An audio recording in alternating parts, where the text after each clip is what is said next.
I never expected that a single morning could be the quiet precursor to a storm that would forever change my life. My name is James Carter, and for as long as I can remember, my days had been defined by routine, precision, and a steadfast belief that nothing could shake the foundation of my life. I worked as a project manager for a reputable construction firm in Atlanta, and at home, my wife, Margaret, managed our well-kept house with the same care and efficiency that I applied to every project I led. Life was predictable, safe, and, I believed, built on trust. That fateful morning, however, something was different. I woke up to the sound of soft rain pattering against our windows, a welcome companion to the quiet stillness of dawn. As I sipped my strong black coffee in the kitchen, I noticed that Margaret seemed unusually quiet. Her eyes, usually alight with gentle humor, were distant as she prepared breakfast. I couldn't place it immediately, perhaps it was just a side effect of a restless night. After all, in our household nothing ever felt truly amiss. Before leaving for work, I glanced at the family calendar pinned to the wall. Amid neatly written appointments and reminders, one note stood out, a small scrap of paper with a single, cryptic sentence, "Not all is as it seems." There was no signature, no indication of who might have left it behind. I brushed it off as an odd prank or maybe a miscommunication with one of our neighbors. I assured myself that nothing could be more important than the regular rhythm of our days. Throughout the morning, the routine continued. I locked the door behind me as I left for the office and exchanged a quick, distracted smile with Margaret before heading to my car.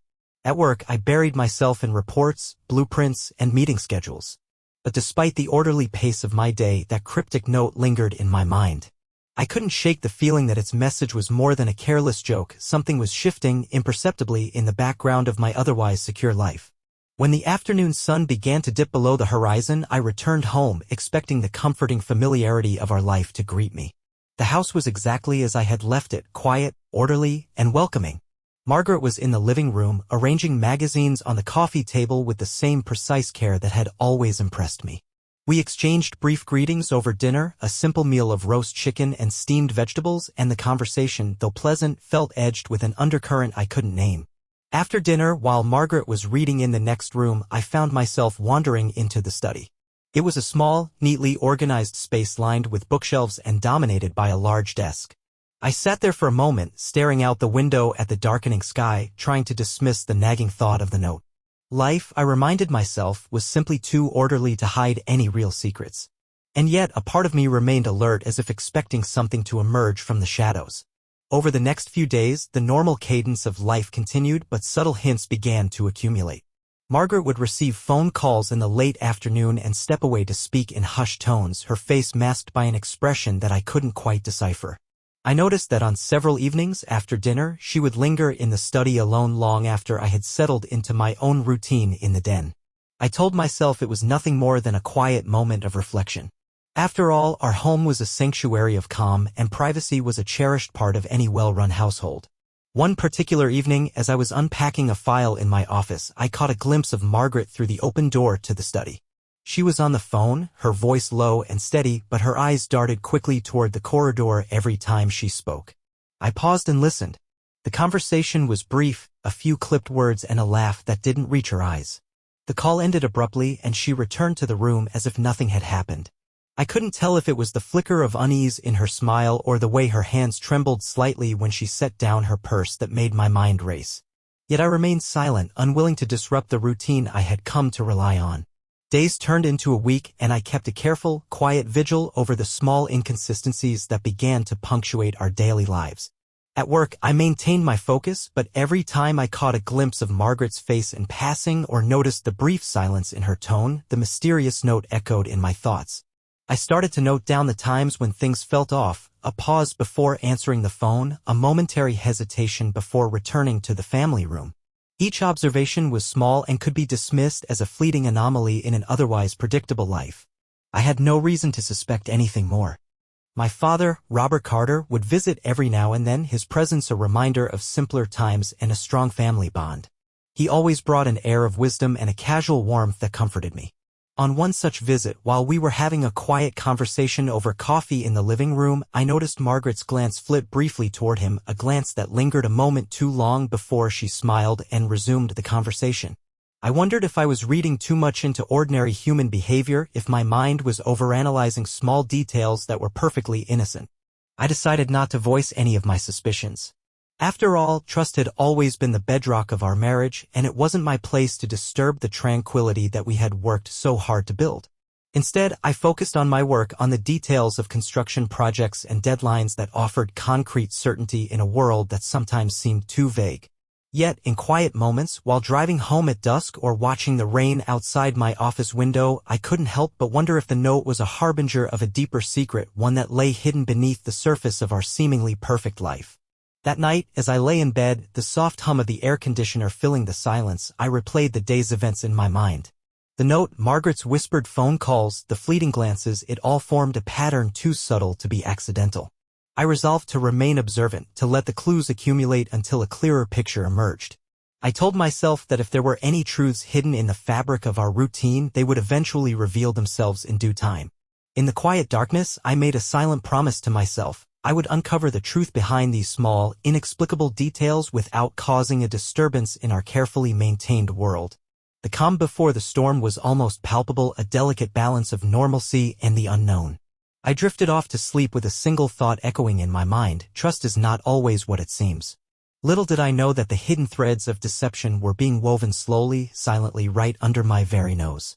And as the days unfolded, each small clue would lead me closer to a revelation that would shake the very foundations of my world, one that, when fully revealed, would leave nothing untouched. For now, however, I remained a man caught in the gentle, relentless grip of uncertainty, unaware of the turbulent tide that was steadily rising in the background of my life.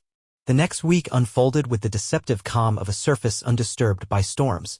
Yet beneath the placid veneer, I found myself increasingly alert to the smallest of details: a hesitation in Margaret's smile, the soft murmur of hushed phone calls, and an air of secrecy that seemed to envelope her every move. Mornings remained a ritual. I would sip my coffee while watching Margaret move gracefully about the kitchen. But now I began to notice that the way she handled her morning routine was different. Her eyes would occasionally wander toward the hallway as if expecting someone, and her laughter, though light, carried an edge I hadn't recognized before. I told myself these were nothing more than fleeting moments, quirks of daily life that could easily be explained away by fatigue or distraction. Yet, the cryptic note from that first morning, "Not all is as it seems," kept echoing in my mind. Work provided a welcome distraction. In the structured environment of my office, surrounded by the predictable hum of printers and the steady rhythm of meetings, I could almost forget the unsettling undercurrent that had crept into our home. I poured myself into every project, every new blueprint and deadline, finding solace in the hard facts of contracts and progress reports. But even amid the calculated details of my work, my thoughts drifted back to Margaret. Was it merely the stress of the job, or was there something more elusive hiding in the quiet moments we shared? That evening, as I returned home under a sky streaked with twilight, I noticed an unusual stillness around our front porch. The door, usually warmly lit and welcoming, cast a longer-than-normal shadow on the ground. I stepped inside and greeted Margaret in her usual calm manner, but I could see a fleeting tension in her eyes, a momentary lapse in the practiced composure that had always defined her. She excused herself to take a phone call in the study. I listened from a distance, careful not to intrude, and I heard her speak in a low, even tone. Her words were soft, measured, but laced with a familiarity that made my pulse quicken. I couldn't decipher the conversation, but it was enough to spark a quiet alarm within me. Over the following days, a series of small anomalies began to accumulate. On several afternoons, I returned home to find Margaret in the study long after our usual evening routines. The room, with its rows of books and neatly stacked papers, had become her quiet retreat. At first, I considered that she might simply be enjoying some solitude, a reprieve from the day's demands. But the persistent pattern of her retreat, coupled with the secretive nature of her phone calls, gradually eroded the certainty I once had. I began to document these occurrences silently. The precise times when Margaret would vanish into the study, the number of phone calls she received, and even the subtle changes in her appearance. A hint of unfamiliar perfume clinging to her blouse, a slight alteration in her style. Each observation was small, almost negligible on its own, yet together they formed a mosaic of discrepancies. I carefully noted these details in a small journal, not to confront her immediately, but to create a record in case the situation escalated into something more significant. My mind, always a repository of details and schedules, began to draw connections between these subtle clues. I recalled a moment during dinner when Margaret's gaze briefly flitted toward the hallway instead of meeting my eyes, or the time when, During a quiet moment in the living room, I noticed her phone screen flash with an incoming message that she hastily dismissed before I could glimpse its content. Each instance was as fleeting as a shadow, yet too persistent to ignore. I attempted to attribute these behaviors to the inevitable changes that occur in any long marriage, a shift in priorities, a personal space claimed in silence. But the note from that first morning nagged at me, a silent reminder that appearances could be deceiving. I began to wonder if there was a hidden narrative behind the mundane, a story unfolding quietly in the background of our shared life. Even my father's visits, once a source of comfort and familiarity, took on a different quality during this period. When Robert Carter came by, his cheerful demeanor was met with a subdued response from Margaret. I noticed that during his visits, she would often excuse herself for a moment, retreating to the study as if to shield a secret from the prying eyes of our guests. I recalled one afternoon when, while Robert and I were discussing old family memories over coffee, Margaret's voice was abruptly interrupted by a hushed tone that seemed too personal to be casual conversation. I could not discern the content, but the tone left me with a lingering sense of disquiet.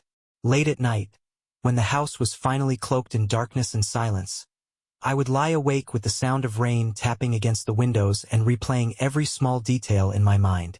Was it possible that Margaret's retreat into the study, those hushed conversations, and even the unusual aroma of a cologne I didn't recognize, were the threads of a secret tapestry? I found myself questioning the reliability of the life I had so meticulously built, wondering if underneath the surface of our stable existence lay a narrative too painful to acknowledge. I resolved to keep a closer watch, not out of suspicion born of jealousy, but from a need for clarity. I made mental notes of every unusual occurrence, waiting patiently for the threads of this quiet mystery to reveal a pattern that might one day explain the unsettling changes I had begun to notice. One crisp evening, as autumn leaves whispered along the sidewalk outside, I returned home earlier than usual.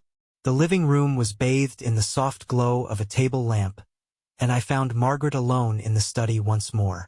I hesitated at the doorway, my heart pounding with a mix of curiosity and apprehension. I wanted to ask her about these late-night calls and her prolonged solitude, but something inside me urged caution. I knew that the truth, whenever it would come, must be allowed to emerge naturally rather than forced by confrontation. As I sat there in that quiet threshold, the weight of my observations pressed down on me. Every subtle sign, the lingering look, the whispered conversation, the mysterious fragrance, coalesced into an inescapable question. What was truly hidden behind the routine of our everyday life? I realized that the calm I had once trusted was beginning to fray at the edges, revealing the delicate threads of something concealed. The coming days would be a test of patience and vigilance. I continued to carry on with my daily tasks, yet every moment was now tinged with an undercurrent of uncertainty. I found solace in the predictable, yet my journal of observations grew steadily, each entry a silent testament to the gradual unraveling of the familiar. Though I had no evidence to confirm my suspicions, and no definitive reason to believe that our life was anything but ordinary, the small details could not be dismissed. I resolved to let the clues gather like shadows at dusk, waiting for the moment when their collective truth would emerge. And so, even as I maintained the outward appearance of a man with his life in order, I became a quiet sentinel, watching, recording, and silently questioning the authenticity of the world I thought I knew. In that lingering week of subtle revelations, I remained steadfast, determined not to disrupt the delicate balance until I was certain. Little did I know that each quiet clue was a stepping stone toward a revelation that would challenge everything I had held dear, a truth hidden deep within the confines of our home, waiting for the precise moment to shatter the calm before the inevitable storm. In the weeks that followed the quiet anomalies, the delicate balance of my once certain world began to show signs of disintegration. Every day at home became a series of subtle shifts, each one chipping away at the facade of a stable marriage I had so confidently relied on. I maintained my routine, leaving for work on time, returning in the evenings to a well-ordered house, but now my mind was constantly alert to details that I had once dismissed. One crisp morning, as I was preparing to leave for the office, I noticed Margaret's purse resting on the kitchen counter in an unusual way, its zipper partially open, as if hastily grabbed. I paused, glancing around for an explanation, but the house was silent and undisturbed. Margaret's smile, warm yet fleeting, did little to dispel the nagging uncertainty that had become my constant companion. At work, the steady hum of routine provided a temporary escape from the questions that had begun to plague my thoughts. I focused on blueprints and project deadlines, yet every so often a memory would intrude, a half-heard conversation, the sight of a misplaced object, or the lingering scent of an unfamiliar cologne that seemed to hover in our home. I made a discreet note of these moments in a small journal kept in my desk drawer, each entry a quiet testament to a growing disquiet I could no longer ignore. That evening, I returned home earlier than usual. The sky was overcast, and a cool breeze accompanied my drive. I found the house in its usual order. Margaret appeared calm as she greeted me with a gentle smile. But as I set my keys on the entry table, I noticed a subtle detail, a set of receipts from a boutique hotel neatly tucked inside a folder on the coffee table. They were dated within the last few days, and though I recalled no such expense or event in our schedule, they seemed to carry an air of mystery that I couldn't easily dismiss. Over dinner, I attempted to engage Margaret in casual conversation. I asked about her day, about the quiet hours she spent in the study, but her answers were brief and measured. When I mentioned the receipts indirectly, I found some unexpected papers on the table today. She paused for a fraction of a second longer than usual before replying with a dismissive laugh. I couldn't help but notice the way her eyes darted away, as if she were hiding something behind that carefully crafted smile. Later that night, as I moved from the living room to my study, I passed by the slightly ajar door of Margaret's private retreat, the study that had become her sanctuary over the past several weeks. I could hear a soft murmur of conversation from within, but I assumed it was a routine phone call or a quiet moment of reflection. I didn't knock, knowing well that she valued her privacy. Yet, as I listened, I caught a faint echo of laughter that sounded too familiar, a tone that I had heard before in voices close to home, voices I trusted. The following day, my routine took on an even more unsettling cast. In the early morning hours, as I sipped coffee and scanned the newspaper at the kitchen table, I noticed an unfamiliar perfume lingering in the air, a fragrance that was neither Margaret's nor one I recognized from any of my own belongings. I searched the room, trying to pinpoint its origin. The scent seemed to be coming from the study door, slightly open as it had been for days now. I made a mental note to pay closer attention, wondering if the small detail was another piece of the puzzle. In the midst of my growing vigilance, a new clue emerged that shook the quiet monotony of our lives. One afternoon, while helping Margaret rearrange some books in the study, a task she insisted on doing herself, I saw, almost accidentally, a glimpse of a photograph tucked behind a stack of folders on her desk. It was a candid shot, capturing Margaret in the embrace of an older man whose face was partly obscured. The setting was intimate, a familiar dining room, warm light spilling over them, and Margaret's expression was soft and affectionate. I couldn't tell who he was from the angle of the photograph, but his presence stirred something deep within me, a dissonant note in the symphony of my life. I tucked the photo away in my pocket, my pulse quickening as I realized that every little detail was adding up to a narrative I had never anticipated. That night, I sat in the quiet of our living room, the sound of rain pattering softly against the windows, and spread out my journal on the coffee table. Page after page, I had recorded every unusual event. The open zipper on the purse, the unexpected receipts, the faint, unrecognized cologne, and now the mysterious photograph. Each entry was a silent whisper of betrayal, yet none of it formed a clear picture, only fragments of a secret that lurked just beyond my grasp. The next morning, as I left for work, I resolved to be even more observant. I would note every unexplained pause in Margaret's conversation, every furtive glance towards the study. I began to time her departures from the room and mark the durations of her phone calls. I wasn't seeking to pry unnecessarily. I only needed to understand if these anomalies were isolated incidents or parts of a deliberate pattern. One afternoon, while I was in the garage organizing some tools, I heard Margaret's voice raised in a low, urgent conversation from the study. I couldn't make out the words, but the tone was unmistakable, intimate and laden with meaning. My hands trembled slightly as I leaned against the doorframe, silently listening. The conversation ended abruptly, leaving a heavy silence that resonated in the air. I waited a few moments before stepping away, my mind racing with unspoken questions.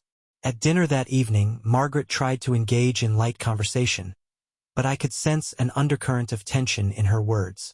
I remarked casually on the beautiful weather, but she only responded with a tight smile, her eyes flickering with a hint of something I couldn't name. The sense of foreboding that had haunted me since that first morning now loomed larger, a silent specter in every gesture and pause. After dinner, as the household settled into its customary quiet, I retreated to my study with my journal and the photograph safely stowed away. I spent the next hour reviewing my notes, aligning the events like pieces of a jigsaw puzzle. Each observation, though minute, seemed to lead me toward a hidden truth, a secret that, if revealed, might upend everything I had built. I knew I had to be cautious. The foundation of our life was at stake, and I was determined to uncover the truth without precipitating a confrontation that might tear our world apart before I was ready to understand it fully. That night, as I lay awake in the dark, I reflected on the growing weight of these accumulated clues, the mystery of the open purse, the receipts from an unknown hotel, the strange perfume, the hushed conversations, and the photograph. All of it pointed toward something concealed in the depths of our home, something that Margaret was guarding carefully. I was a man who had always valued order and trust, and yet I found myself adrift in a sea of uncertainty. I resolved that in the coming days, I would keep a tighter watch on the study and the subtle signals that now filled our quiet home. I would remain vigilant, recording each anomaly, until the threads of this secret came together in a pattern too clear to ignore. With every small detail documented, I felt the promise of a revelation. A truth that, while it might shatter the life I knew, was essential to reclaiming control of my future. In that silent vigil, as the night deepened and the rain fell steadily against the window panes, I came to understand that nothing in life is ever truly as it seems. The calm of our days had been a carefully constructed illusion, and now, in the unrelenting shadow of doubt, I was beginning to see the cracks in its foundation. Each subtle clue was a whisper of betrayal, and the mounting evidence hinted at a secret that lay at the very heart of our marriage. A secret that would soon force me to confront a reality I had never imagined. The morning after the confrontation felt as though time itself had slowed to a painful crawl. I awoke to a house that no longer resembled the one I once knew. Every corner, every familiar piece of furniture, now seemed to hold memories of deception and betrayal. I had spent that long, sleepless night processing the explosive truth. Margaret had been having an affair with my father, Robert Carter. The discovery had shattered every illusion of trust one had so carefully built around our marriage. I sat at the kitchen table, the silence around me as heavy as the stone that now seemed to weigh on my chest. There was no dramatic outburst this morning, only a raw, unyielding quiet that filled every room. Margaret had left early, her footsteps echoing down the hall as she departed without a word. My father had retreated to his study, his face drawn and void of the warmth he once effortlessly conveyed. It was clear that, as a family, we had all been forced to confront a truth too devastating to ignore. I spent the early hours of the day sifting through the tangible evidence I had gathered over weeks. The receipts, the photograph, every hushed conversation, and every unexplained detail.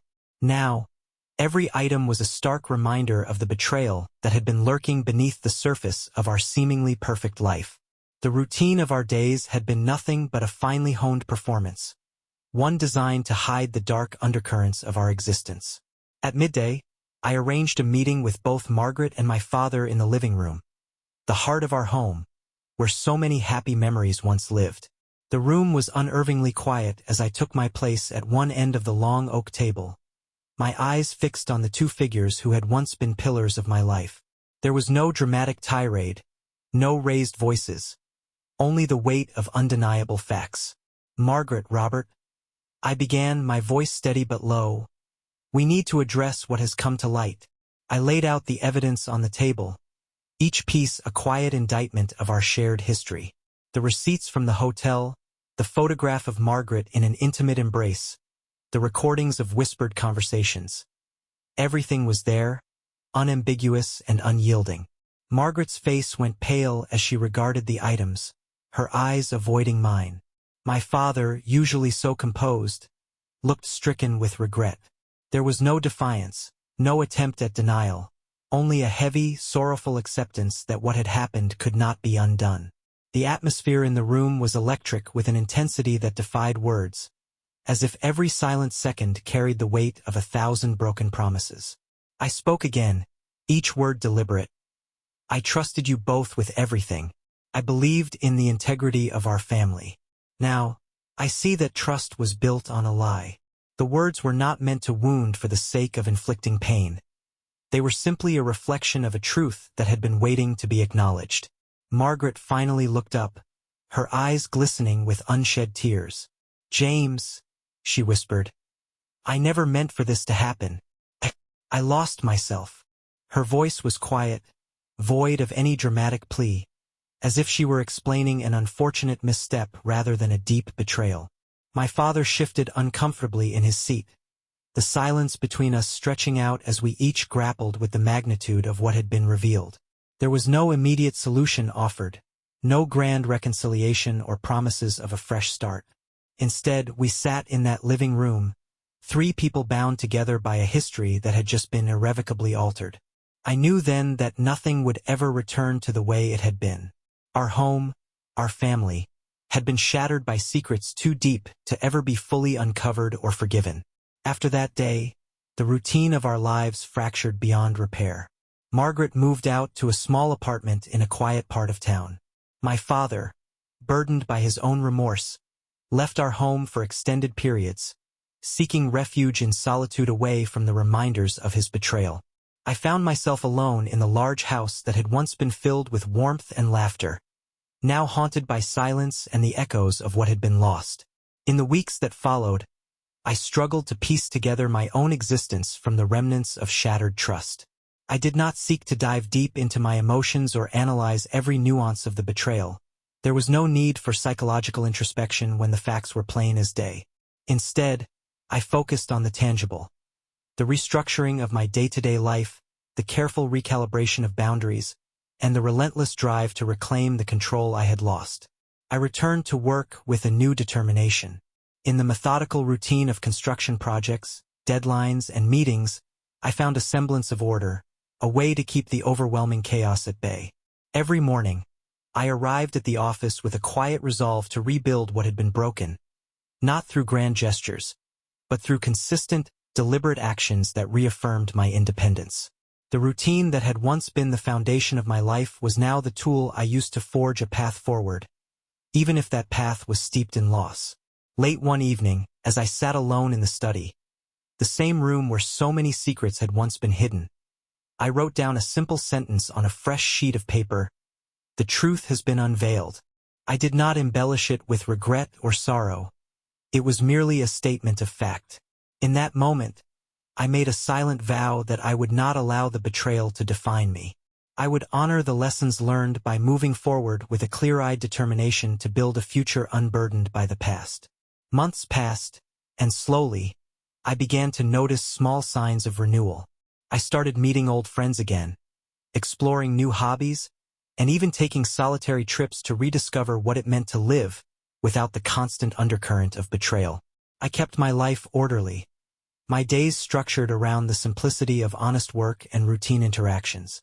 The memories of that fateful period remained, but they were no longer the sole focus of my existence. There were days when I would catch myself glancing at the family photograph on the mantel, a picture of happier times, and feel a twinge of longing for what was lost. Yet, each time, I would remind myself that the pursuit of truth, no matter how painful, was the only path to genuine healing. I had learned that life's calm is often an illusion, masking undercurrents of secrets that can one day erupt without warning. And while I could not change the past, I could control how I moved forward. The journey was not one of dramatic transformation but of steady, deliberate steps, a series of measured actions that slowly reasserted my control over my own destiny. I did not seek to reconcile with Margaret or my father. That chapter had closed irreversibly. Instead, I chose to focus on the practical, rebuilding trust in myself and in the world around me through the certainty of my everyday routine. In time, the echoes of betrayal began to fade into a quiet background noise, a reminder of a past that no longer held power over me. The pain remained, a scar etched deep beneath the surface, but it was no longer a wound that defined my every moment. I had reclaimed my life, not with the theatricality of a grand epiphany, but with the steady perseverance of a man determined to move on. Now, as I look out at the calm skyline from my office window, I see a future that is uncertain yet filled with the promise of new beginnings. The storm of betrayal had swept through my life with relentless force, leaving behind a landscape forever altered. Yet, in that altered terrain, I found the strength to forge ahead, one day, one routine, one quiet act of defiance at a time. The final reckoning was not an explosion of emotions or a dramatic fall from grace. It was a slow, steady acceptance of truth and the deliberate decision to live on despite it. I had learned that even in the face of unimaginable betrayal, one can rebuild, redefine, and reclaim the simple order that makes life bearable. And so, with each passing day, I continue on this uncertain road, armed with the knowledge that while trust may be shattered, the will to rebuild can be even stronger.